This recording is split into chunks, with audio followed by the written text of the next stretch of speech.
President William Ruto has outlined his hustler movement economic blueprint that he says will form a critical pillar in his presidential bid. In what was dubbed a UDA parliamentary group meeting that brought on board the Jubilee Party camp allied to the Deputy President, the leaders accused President Uhuru Kenyatta's administration of using strong-arm tactics to silence his critics who are allies of the Deputy President. Stephen Leto reports.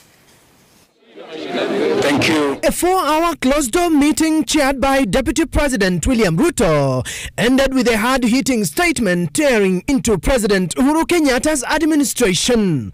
The Ruto meeting accused the government of weaponizing state agencies to crack down on the Deputy President's allies and those opposed to the government agenda. The meeting coming few days after the arrest and arraignment of Mathira MP Rigathi Gachagua, a Ruto ally.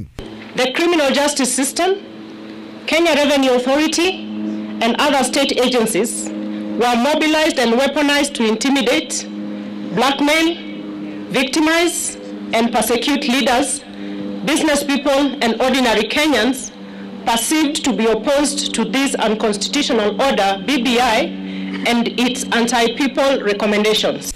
The BBI initiated constitutional reforms, also a key issue in the meeting. The lawmakers referring to the Uhuru Kenyatta Raila Odinga-led project as vandalism of the constitution and calling on the Court of Appeal to stop the reggae.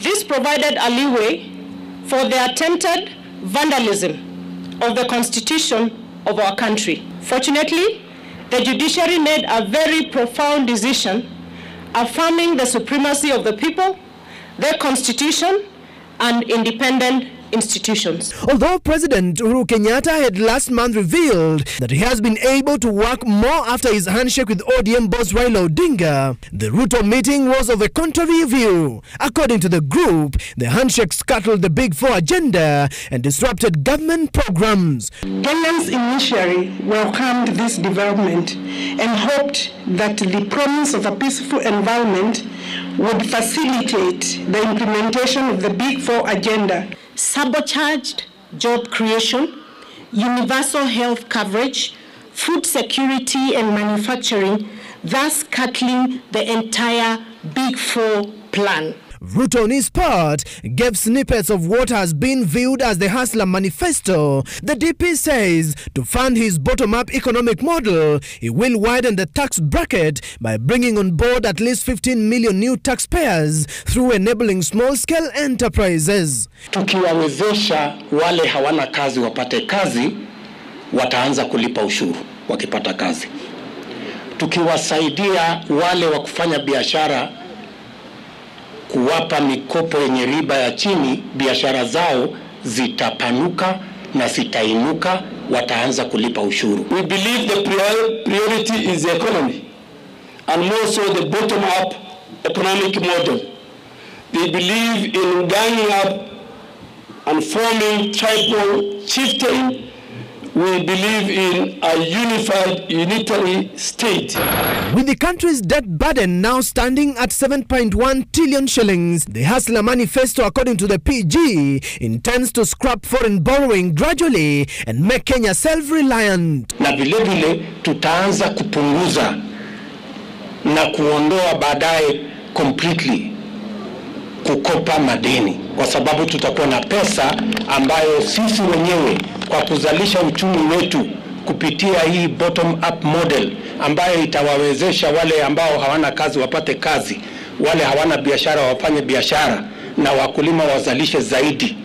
Hiyo growth ya economy ndio itatusaidia kuwa na resources ya taxes nyingi na itatuwezesha kuendesha serikali yetu bila ya kwenda kutafuta mikopo kutoka China na sehemu zingine. Today's meeting, seemingly a 2022 strategy gathering as Ruto begins to oil his campaign. But the Jubilee Party Parliamentary Caucus in response told off the DP saying, quote, "It is paradoxical that the DP in a parade of looters of public coffers, money launderers, land grabbers and thieves had the audacity to talk about the so-called bottom-up economy, a plan to revive the very economy he and his allies have mercilessly plundered," end quote.